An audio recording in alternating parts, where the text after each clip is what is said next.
Hi all, welcome to Edumonk. We can start our UPSC series for UPSC exam preparation. We are in this particular session starting with Indian history. In the upcoming sessions, we will cover the whole topic within the Indian history, which is related to the UPSC syllabus. First of all, we can start with our session. Our Indian history, we can uh, divide it into three parts. First one is ancient Indian history, second one is medieval Indian history, and third one is modern Indian history. In the historical terms, we can divide it into three parts. That's first one is the ancient Indian history, which is happened up to AD 700.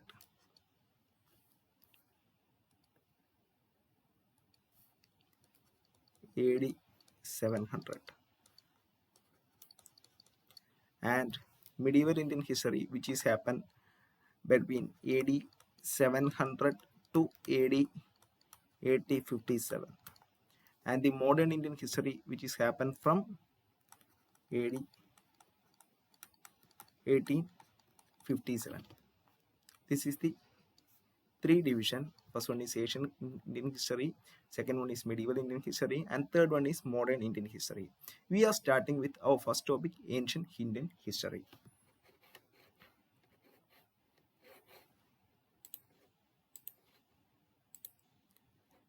In the ancient Indian history, we are going to cover these topics. First one is why this history is important. What is the need of studying a history subject in UPSC kind of syllabus? Second one is sources of Indian history. Actually, this India history of India started from many years back, around 4,000 or 10,000 years back, so that we can directly identify the historical aspects of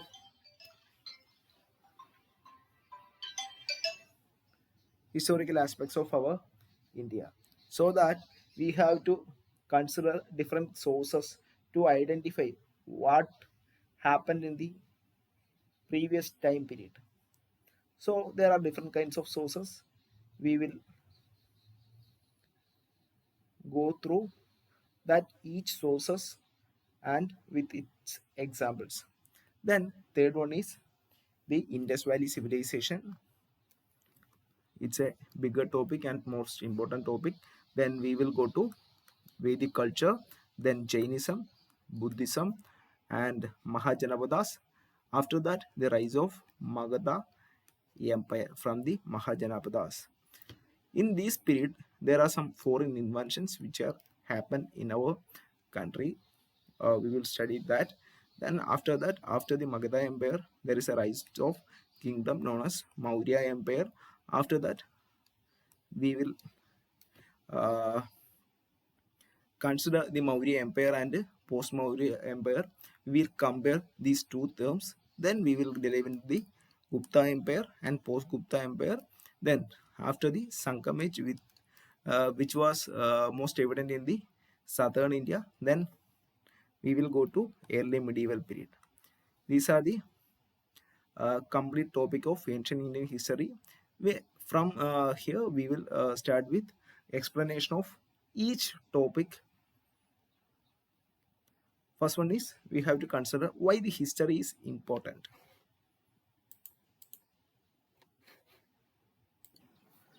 This history opens up a perspective towards our society,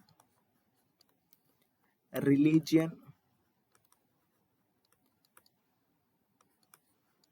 and culture.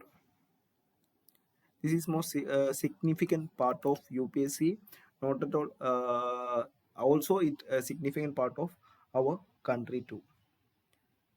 Uh, if you are considering our human being, human being, we have to take many kind of things like societal or religious or cultural things from the older generations. That's a major thing. Actually, this study of this history mold the outlook of young generation. Then it's also create a public ethos and influences the culture. Uh, Actually, there are many science subjects are there. Also, different kinds of subject are there. We cannot compare the history with any kind of science subject. But this history makes the complete political scenario in this country. That means from the early stages as human as hunters and gatherers, there are different kinds of people, different kinds of thought, different kind of societal aspect, different kind of religious aspect, and different kinds of cultural aspects were there. It may vary on different time periods, like different under different kingdoms, different tribes, and different generations. So we have to understand what are the things that happen in that particular time, and we have to identify them and resolve the problems of that particular time period and grasp the good things from that particular time period. That's the importance of our history. There are different kinds of sources which will provide the evidences of history. That in first one is our archaeological sources, second one is the literary sources, third one is our foreign accounts. We can start with the archaeological sources. In these archaeological sources, it can be mainly classified into three categories. First one is inscriptions.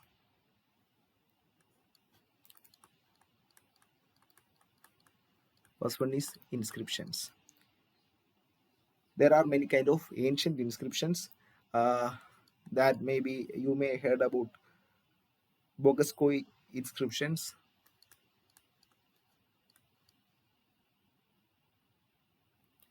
Bogaskoi inscriptions,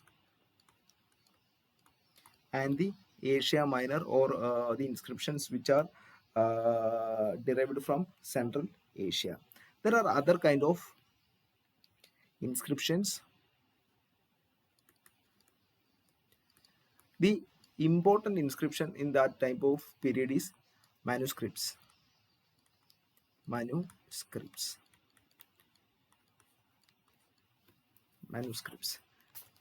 These manuscripts are nothing but these are handwritten books. These are handwritten books.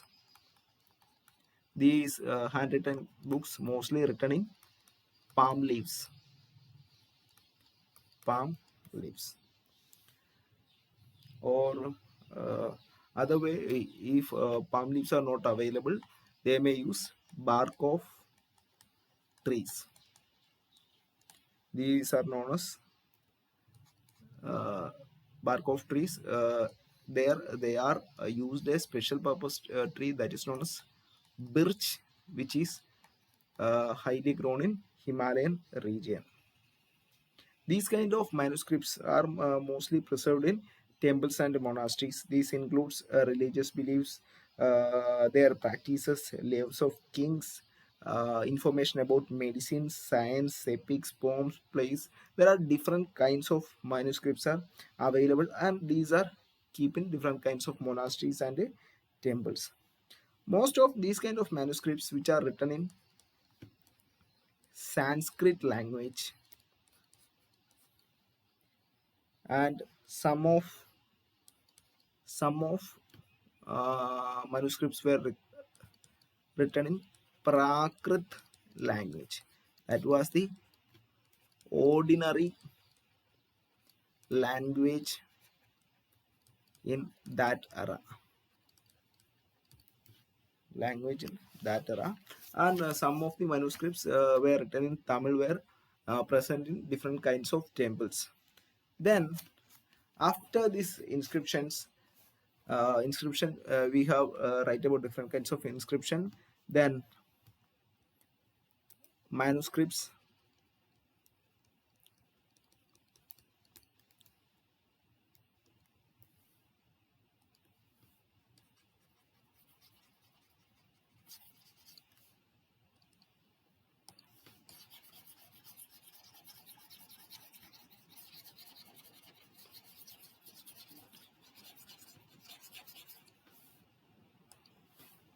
Manuscripts, there are different kinds of another inscriptions. You may heard about the inscription of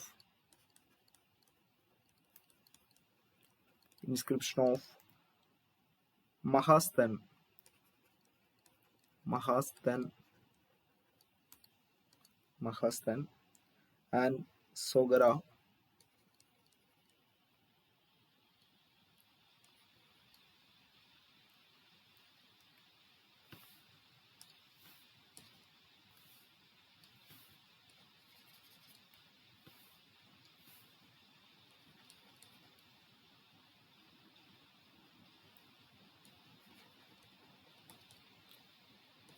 Sogara, which were written the time period of Chandragupta Maurya. And there are major rock edicts in the period of Ashoka, Junagadh inscriptions, Prayag inscription, and Aihole inscription. These are different kinds of archaeological sources under the different inscriptions. Here you have to understand what are inscriptions and manuscripts. Then the inscriptions, the English name of this inscription are epigraphy. This is the scientific names of this kind of inscription. Then we are moving to the archaeological sources.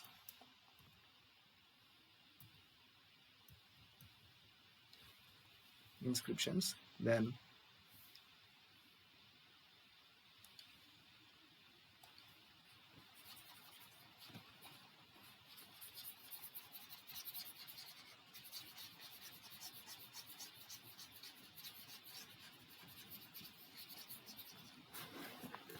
the archaeological sources we can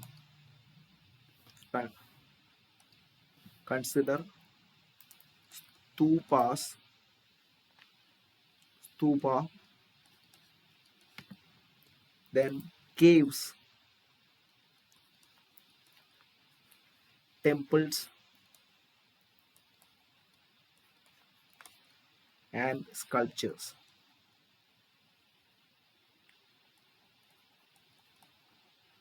Sculptures.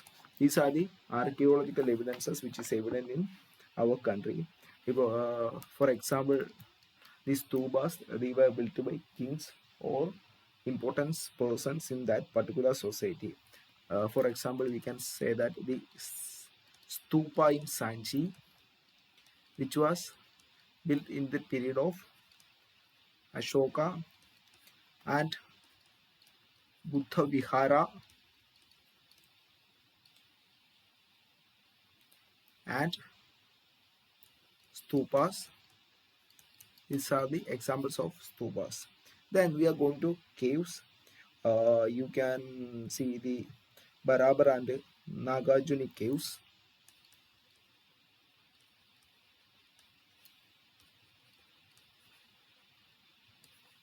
Nagarjuni caves. These were evident in the time period of Ashoka and Dasharatha. Ashoka and Dasharatha.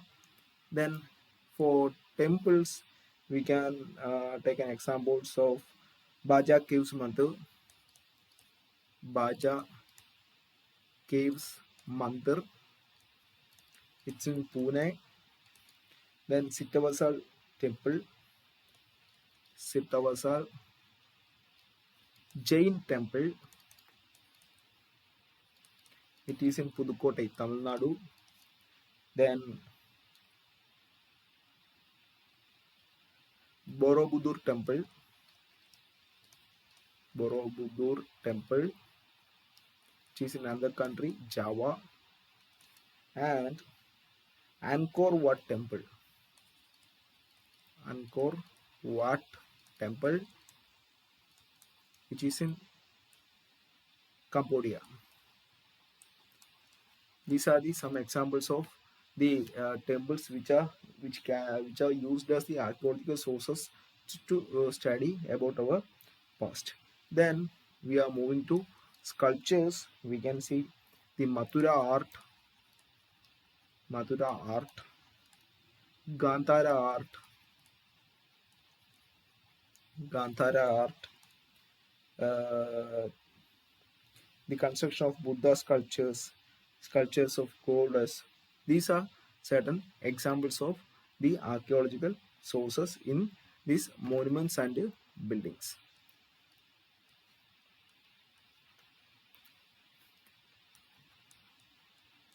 Monuments and buildings. So we explained about the archaeological sources that can be classified into three as inscriptions. Then second one is monuments and building. Third, we are going with the coins.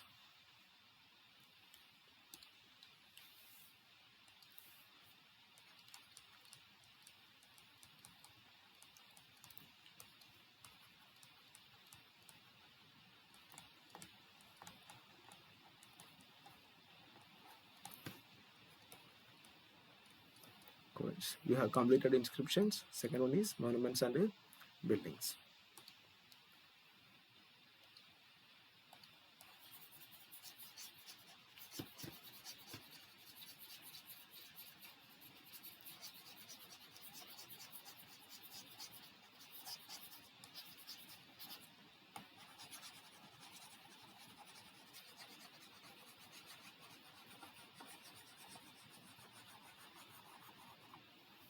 Here, this next one is coins. Coins can be classified into ancient coins and other coins. There are different kinds of coins which were distributed by different kinds of kings in different time periods.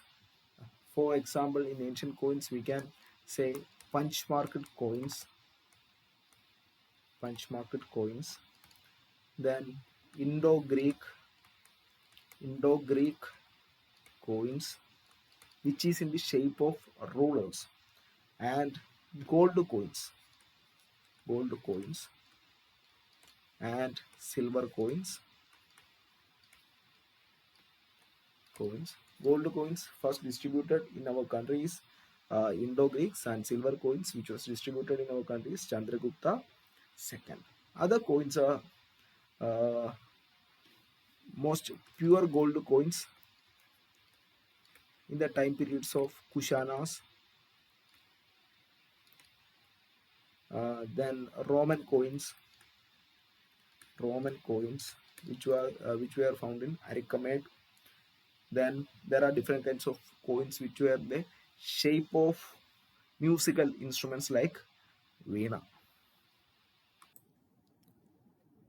Then we are moving to the next sources. First thing is source of history is archaeological sources. For that we have completed inscriptions, monuments and building and coins. Then come to literary sources. We can classify it into two. First one is religious literatures and secular literatures.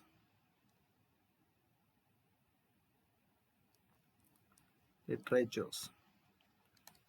Okay, we can first move into the religious literatures.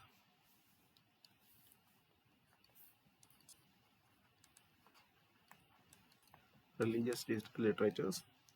In this religious literature, there are different kinds of literature like Vedas, Brahmana text, Aranyakas, Upanishad.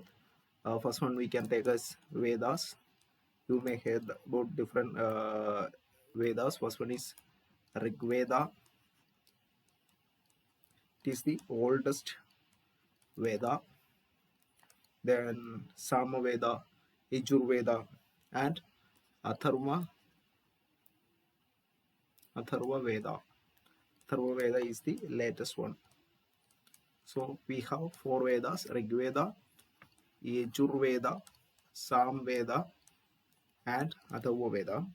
Then second one is Brahmana text. For each Vedas, there are a particular Brahmana text or Brahmana Granth was there. For Rig Veda, there is Aitreya and Kaushakti Brahmana. Aitreya and Kaushikti Brahmana. For Samveda, there is Shatapada and Taitriya Brahmana. Shatapata and Taitriya Brahmana. For Yajurveda, there is Panchavimsha and Sadavimsha Brahmana.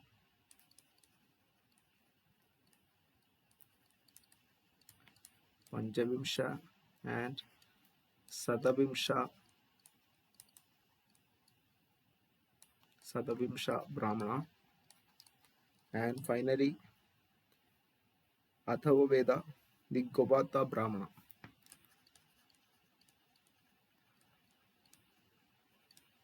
There is Gopata Brahmana.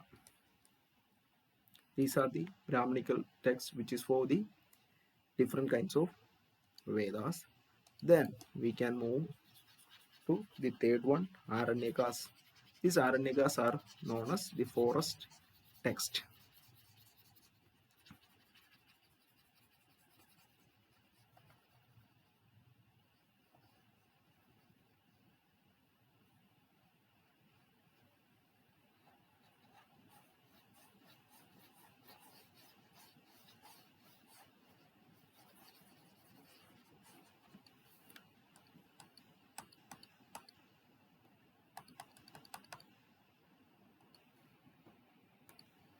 Third one is Aranyakas. These are kind of forest book which is written mainly for the hermits and residing in jungles. Then fourth one is Upanishad. Upanishad. There are 108 Upanishad which are available in our world.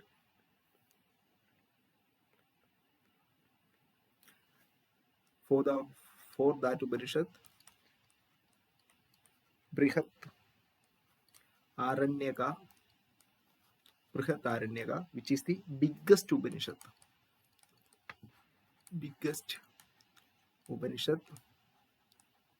And Mandukya.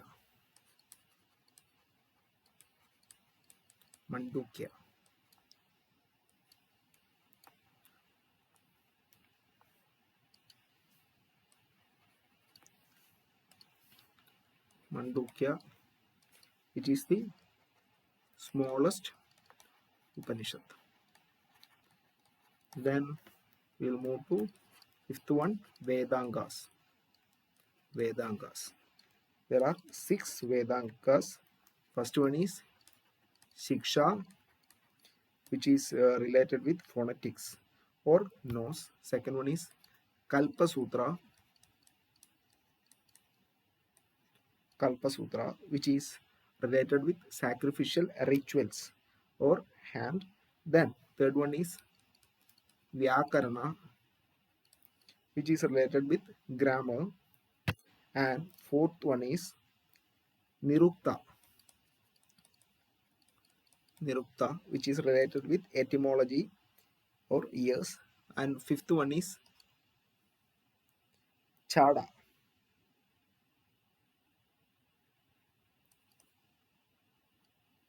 chanda, which is related with our metrics, and last one is jyotisha, which is related with astrology. So we have around 108 Upanishad and 6 Vedangas. In addition to that, we have different kinds of other literatures such as Dharma Shastras, Dharma Shastras, Dharma Shastras, that is Manusmriti, then Mahakavyas,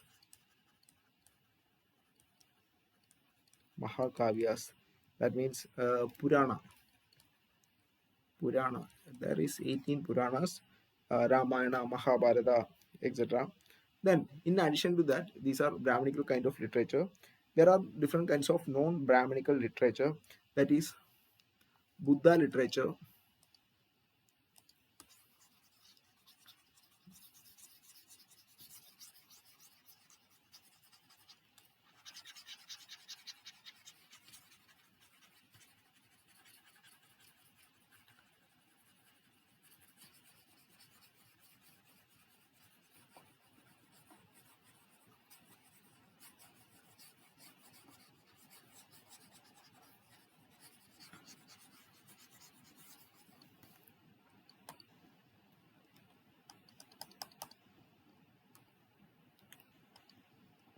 There are non-Brahminical literature like Buddha literature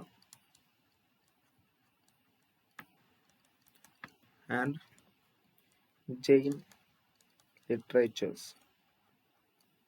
Jain literatures.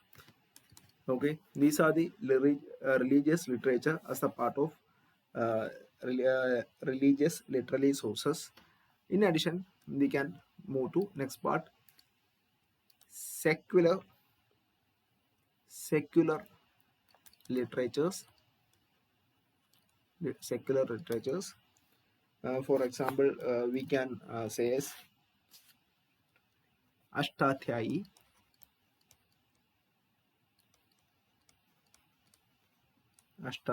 which was written by Panini. Then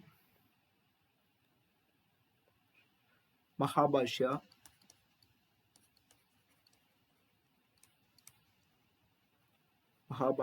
which is written by Patanjali. Then Harsha Charita,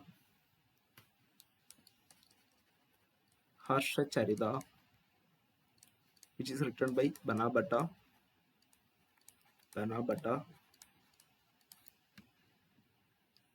These are the certain examples or some examples for the secular literatures. Then we have completed the religious literatures and secular literatures. Then we'll move to foreign accounts. It can be classified into three. It's based on from where these travelers came, or the historians came. First one is Greco-Roman. Second one is China, and third one Arabs.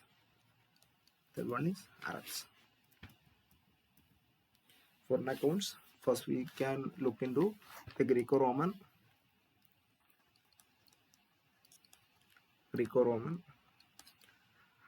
Here we can say some example like Herodotus. He is known as the father of history. Then Narachus.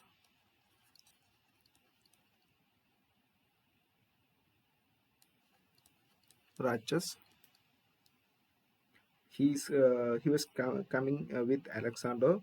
Then third one is Megasthenes.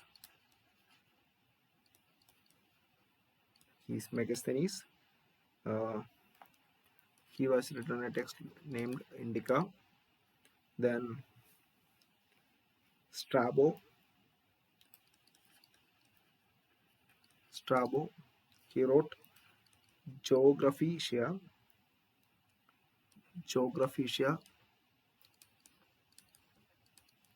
Geographica. Then from China, there are different travelers and historians. First one is Fai Hin,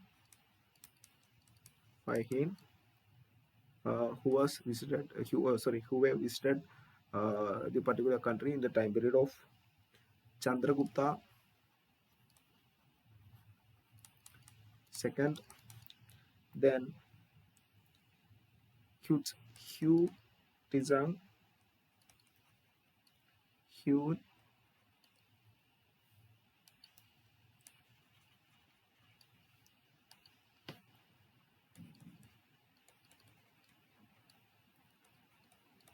Hugh Tizang. He was visited India in the time period of Harshavardhana and Aizang. These are the major three Chinese travelers or historians or geographicians. Then last one is Arabs. The major Arabs are, first one is Suleiman. He visited India in the time period of Pala or Pratihara rulers.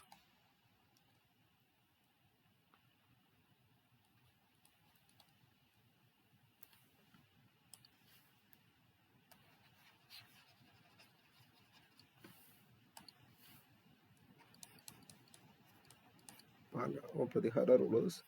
Then Al-Mazudi in the time period of Rashtrakuta rulers.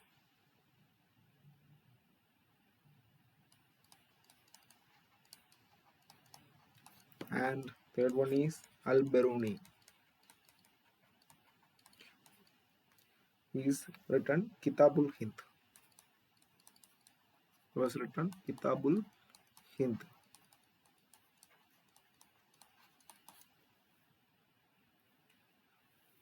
And he came to India with Muhammad Ghazni. Okay, these are the major foreign accounts which is related to the study of our Indian history. Then we can move on to our main historical topic. Then we can move into the historical time periods. First one is the Paleolithic age. Paleolithic age, it is between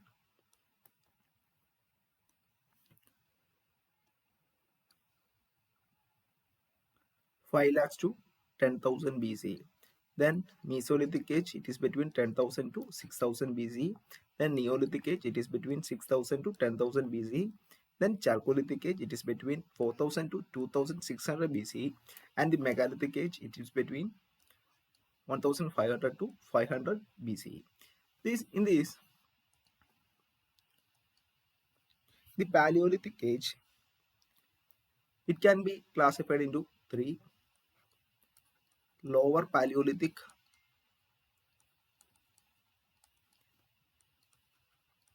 Middle Paleolithic, and Upper Paleolithic. Okay, we can move to the Paleolithic age. In this, the Paleolithic age, the name which was coined by John Lubbock.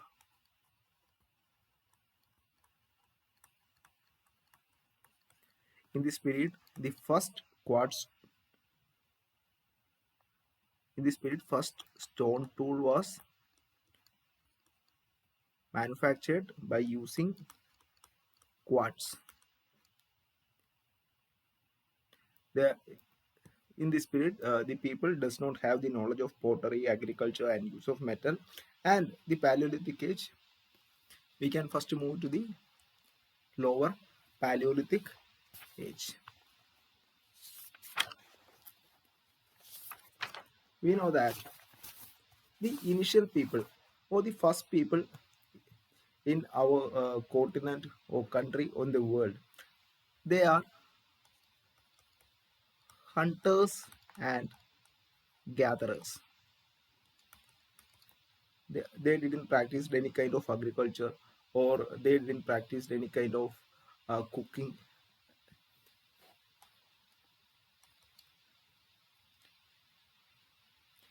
They were most of the people, they were located near to rivers and lakes. We know that the Paleolithic people, they were hunters and gatherers, so they want to hunt animals and birds. So they were made tools by using stones. There are two kind of tool making techniques. First one is stone to stone and pressure flaking. Stone to stone and pressure flaking.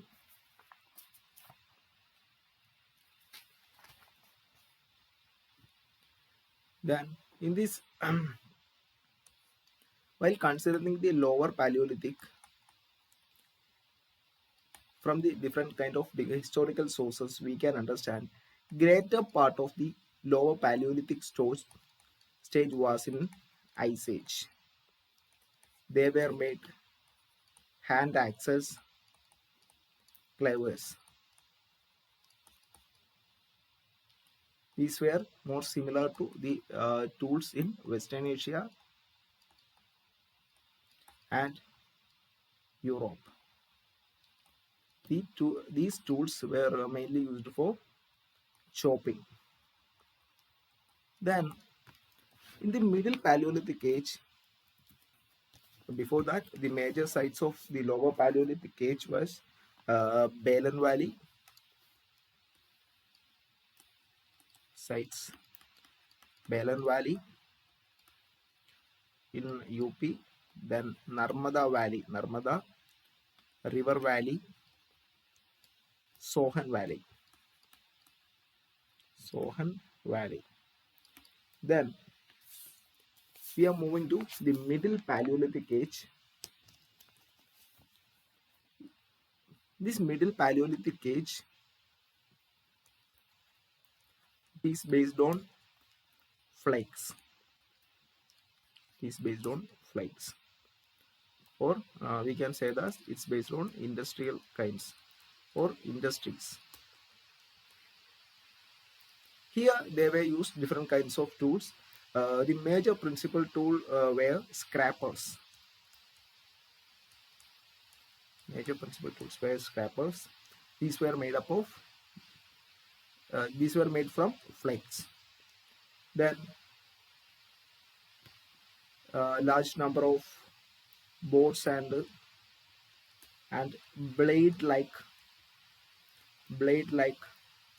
tools were present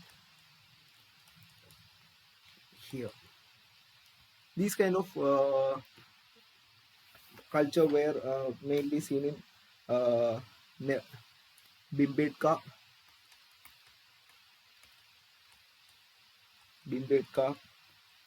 Bakura, Didwana, and Nevaza. These are the places where this Middle Paleolithic age were present. This is known as the age of flakes. Then pointers are also present here. Pointers tools were also present here. Then we move to the Upper Paleolithic age. Upper Paleolithic age. In this age, the culture is slightly developed. So We know that in the lower Paleolithic age, most of the time period in Ice Age, but while come to the upper Paleolithic age, this area become less humid. Climate become comparatively bad.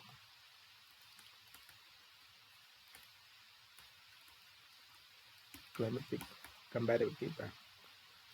In this time period, there are different kinds of tools were there. It includes blades, burains, scrappers,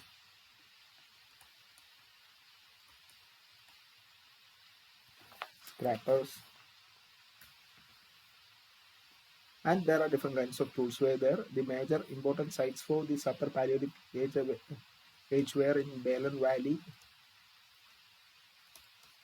Chota Nagpur, Central India, then Gujarat, Maharashtra, and Karnataka. These are the important places in this upper Paleolithic age. These Paleolithic people were hunters and gatherers, so they didn't located in a particular area. They moved from one place to another. There are many reasons for that. First of all, if they stayed in a one position or one place, uh, they didn't practice any kind of agriculture. They mostly ate fruits and natural fruits, and they were hunted the animals. So if they stayed in one place, they would have eaten up all the available food. So they want to move from one place to another for searching food. Second thing is animals. Most of the animals move from one place to another for search of their prey or food. These kind of nomadic people, they were followed the animals for hunting them. The major third thing is about fruits. The natural fruits, they were grown or they were ripe in different seasons. So they were searching for fruits. They were searched for fruits to eat different kinds of different months or different time period. If suppose orange is ripe in a particular season, in next season it will not available in that particular area. So they will search for another food from different area. And fourth one, why these people were mostly located in the river banks. You know that plants and animals which need water for their survival. So these most of these plants and animals were located in river banks. So these peoples were also located as the part of river banks. And many of the evidences uh, revealed that they were traveled to meet their friends and family, which they were located in another places. Then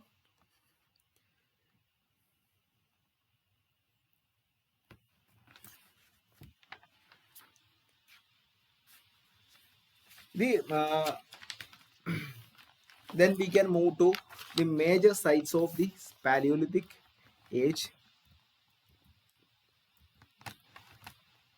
First of all, we can mark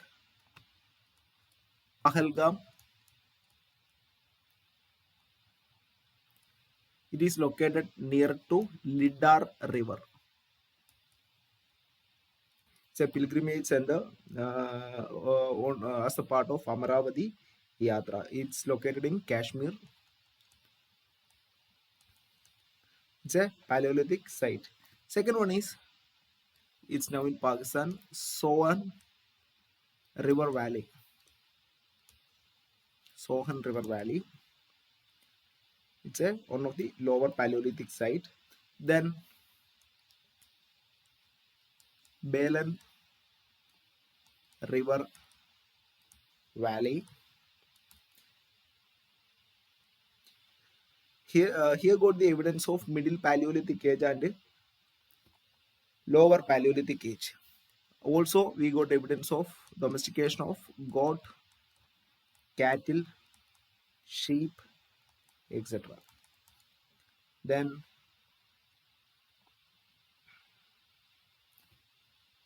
here we place Gujarat dunes. In this Gujarat dunes, there are different kinds of tools were uh, excavated. That is flakes, blades, brains. So it can be tell us it's an upper Paleolithic site. Then in Madhya Pradesh we can see Bimbetka,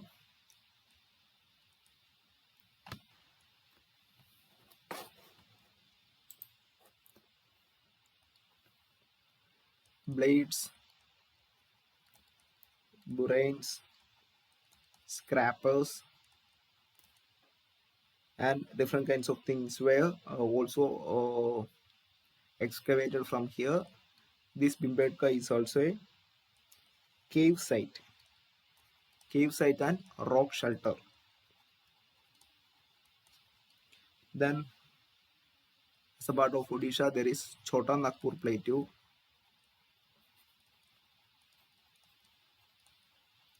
Then in West Bengal you can see Birbanpur. Birbanpur, it's a Paleolithic site. Then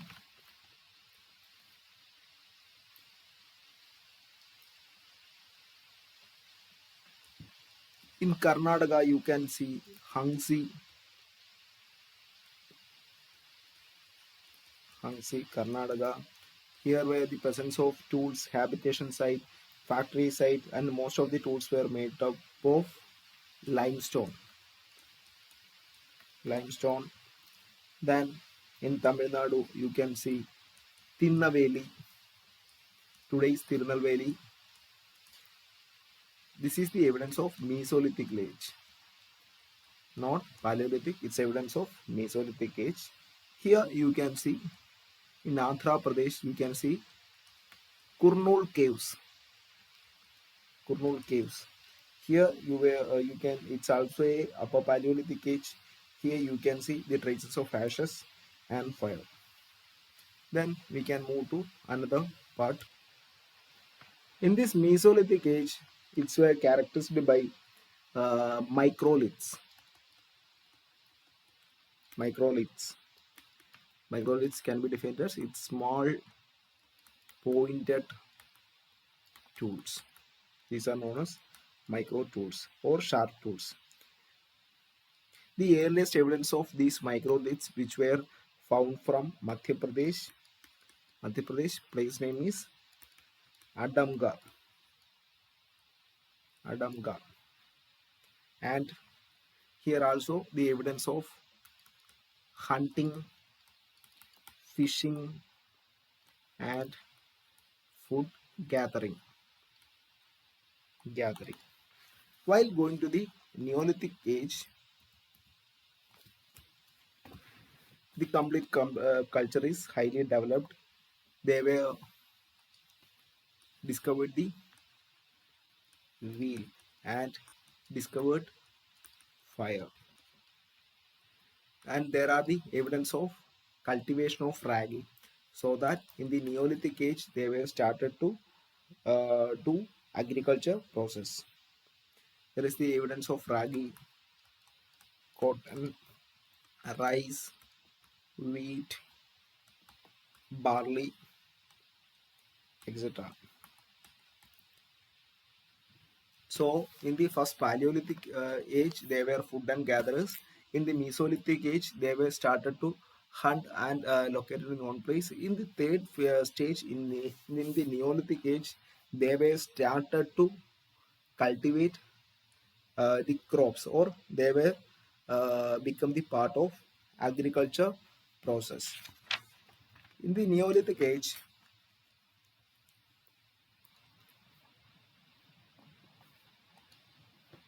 The peoples were reared the animals and did agriculture. This purely based on environmental conditions. They were domesticated dog, sheep, goat, cattle, and also pigs. In the Paleolithic age, there is no presence of pots, but in the Neolithic age, there is the evidence of pots. They also began to weave cloth. That's why they grown up the cotton. From here, many of the farmers or many of the people they were together lived together. That means there should be a big family, or it can be otherwise called as it's a big tribe. From a scattered kind of people, from when they reached the Neolithic age, they formed as tribes. That means two or three generations people were lived together in a particular settlement. They follow hunting or gathering or farming or herding or fishing, anything. Most of the women in the society did agriculture works. Agriculture works. Children they helped their mom or a woman in a particular society uh, in agriculture work by driving away the animals and the birds. Then in the society, men led the large herds of animals. That means their job is cattle rearing.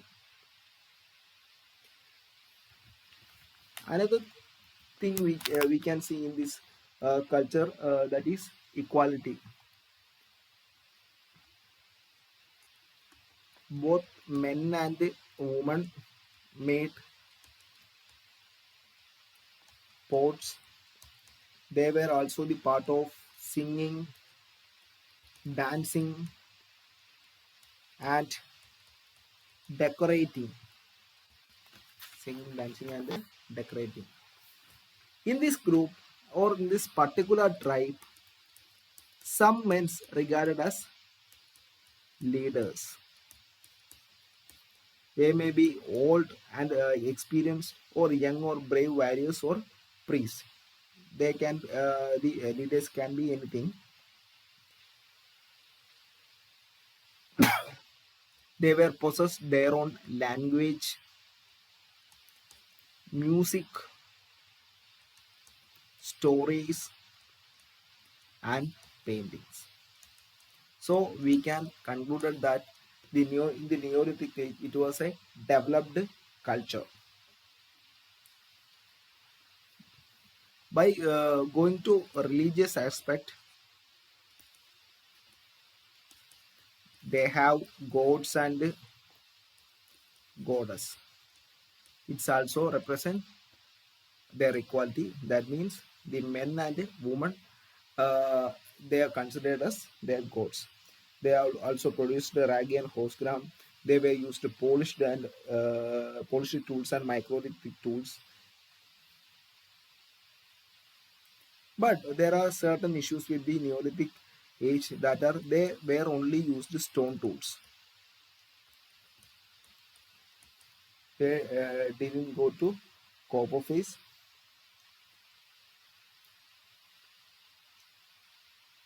and most of them were settled in river valleys for their agriculture purposes. Then we can move to the major Neolithic sites. First one is Gulf Kral in Kashmir, Busahom in Kashmir. In this Gulf Kral, there is a presence of wheat and lentil, and Bursahom, there is a presence of pit houses. Pit houses. Also, there is the presence of wheat and lentil, dog, cattle, sheep, goat, buffalo, polished bones and tools, coarse grain, potteries. Many of the things were there. Then next one is mehak. Mehak. This is near to the Bolan Pass. Near to the Bolan Pass. Here, there are different kinds of evidence where got from the mehak, that is wheat, bones, barley, sheep, goat, cattle, early village evidences, burial size, and also they were practiced life after death, so they buried with their own pets or animals.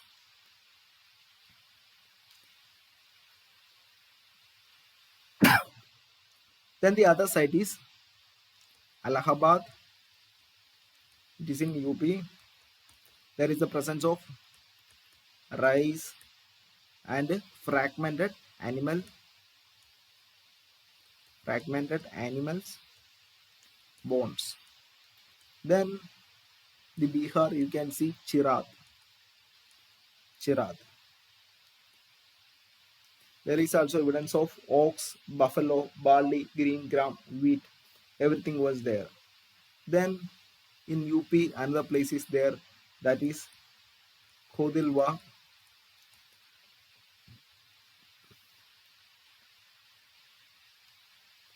Then in Assam, one place is there, that is Dau Daujali Hadi. Daujali Hadi. Here you can see a specific or precious metal that is known as jadeite. Jadeite. It's a precious stone which were present as the part of Assam Daujali Hadi.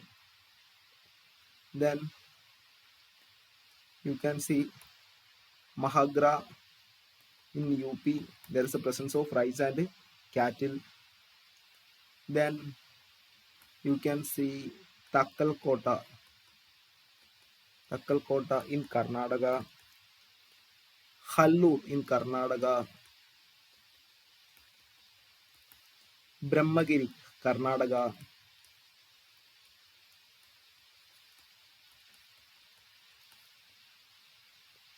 Then Untur, Andhra Pradesh.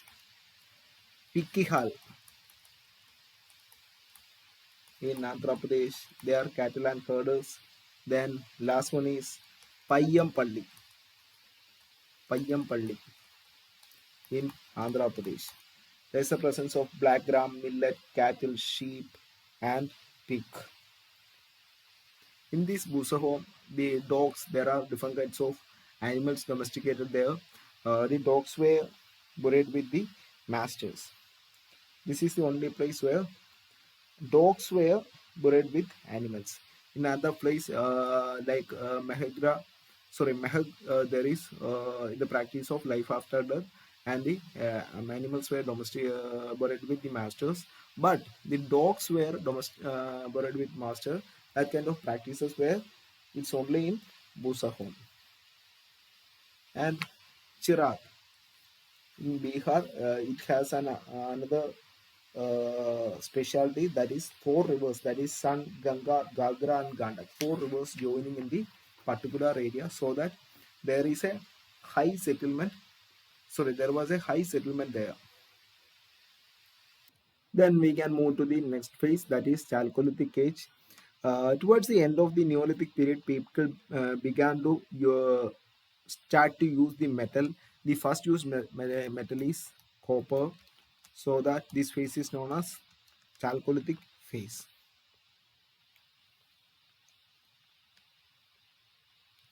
The very important site is Navadotoli, which is nearer to the Narmada Valley. Narmada Valley. As the usage of copper, many stone industries were fledged by establishment of these kind of blade industries and a copper industry. There are two kinds of cultures which were used in this Chalcolithic age, that is Ahar culture and Banas culture. Ahar means stone axes, In the Sahar culture, stone were completely absent, and they also used black and red type potteries. They they also used burned bricks for constructions. You know that in the Neolithic period they were discovered the wheel and fire. By using that, they were upgraded their standard of living. Through that, in the Chalcolithic period, they were used the burned bricks for their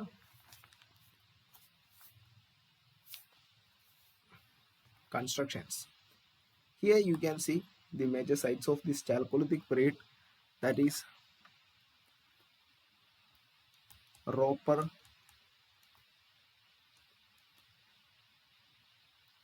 Harappa. Harappa is the Chalcolithic. Some evidence of Chalcolithic period was present there.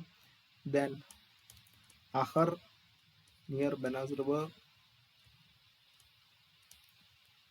Navatholi, Navatholi, this in Madhya Pradesh. Then Telot, Telot, it's also in Madhya Pradesh. Then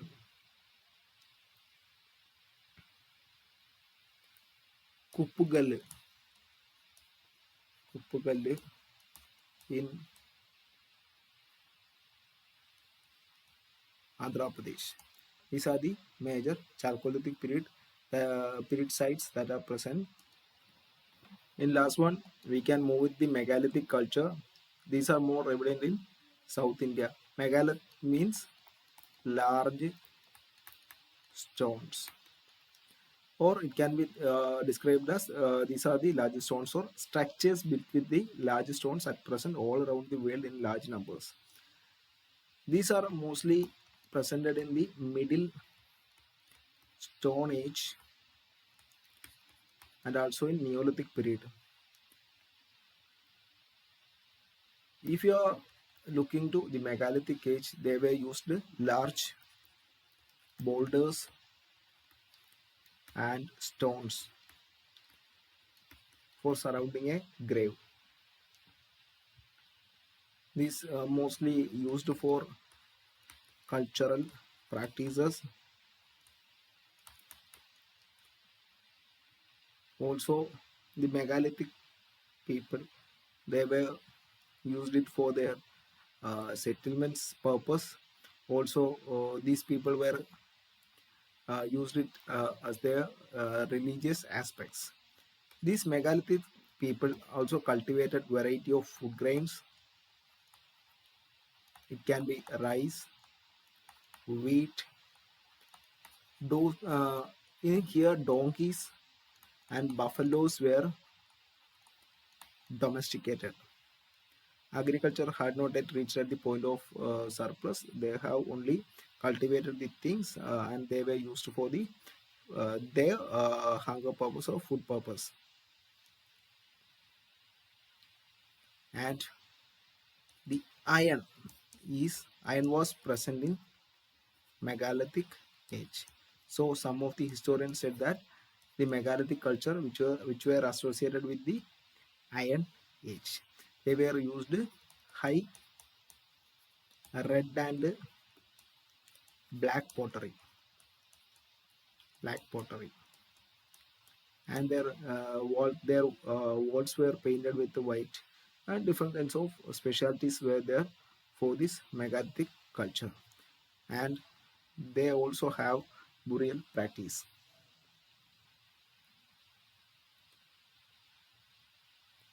That means burial practice means the dead people were buried uh, with a distinctive pots. They are also known as black or red ware. That means the dead people, they were uh, buried inside a pot, and then they will completely bury the um, dead man with the spot under the earth. That's known as there. That's a megalithic practice of burial. The Then we are going to the megalithic sites. The major site is Adichanellur in Tamil Nadu. Okay, so we have completed the major prehistoric culture, that is Paleolithic, Mesolithic, Neolithic, Chalcolithic, and Megalithic. We will continue the session in a next video.